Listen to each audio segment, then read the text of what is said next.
Сами можете да заклучите каква е здравствената состојба на едно лице кога 55 пати, со бројки и со букви, 55 пати е носен на здравствени интервенции.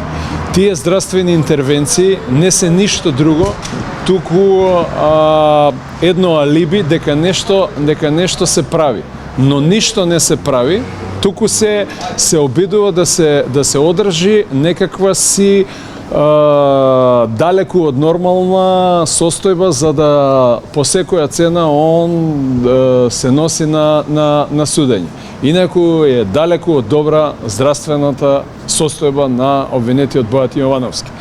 За напоменување дека пред неколку дена повторно му се земани узорци, односно материјали од улцерот, односно од неколкуте здебелени чирови што ги има во она што е останато од неговиот желудник и пратени се на хистологија да се утврди дали станува збор за можен карцином. Тоа е една работа и имаме известие каде што се наведува по 100 пат од субспецијалист дека треба да се спроведе хигиено-диететски режим. Јас не знам кој лекар веќе во Македонија треба тоа да го напише. Јас можам емпириски сега да ви вадам документ по документ од различни субспецијалистички установи, сите од јавното здравство во Република Македонија. Не може сите лекари да грешат. Сите лекари се сложни во едно дека истиот треба да биде подвргнат на строг хигиено-диететски режим. Ајде вие објасните ми како може тој хигиено-диететски режим да се спроведе во истражниот затвор Шутка во Скопје. Тоа е затвор. Јас не го обвинувам затворот, но тој режим не може да се спроведе таму. И тука има и уште една друга работа. Значи, станува збор за класична дискриминација, каде што тројца обвинети, всушност еден осуден и една друга сообвинета, само обвинетиот се наоѓа во притвор. Нити една пресуда на Европскиот суд за човекови права во Страсбур ова не го дозволува. Значи имате одговор?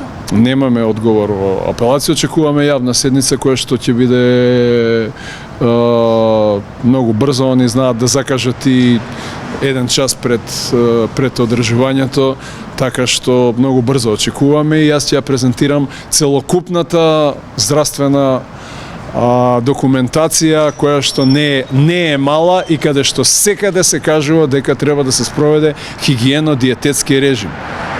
Споменате нешто лекување во странство да продолжува? До 4 февруари е одредена интервенција, зашто стана?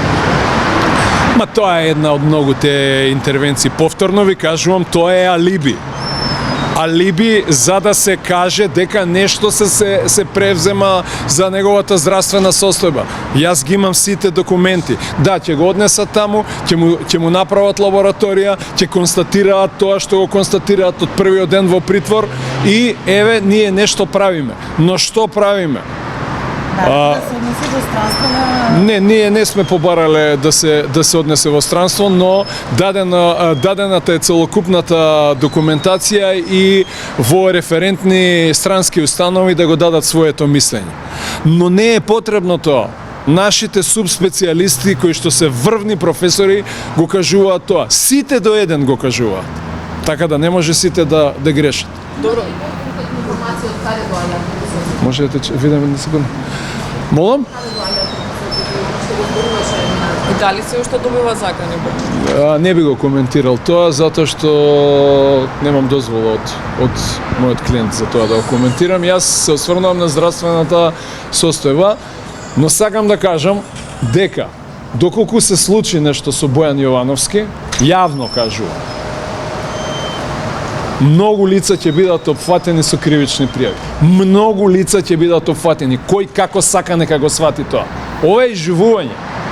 Дали вие како новинари сте имале некој за 6 месеци да биде носен 55 пати во болница? И при тоа да биде уште недела дена хоспитализиран.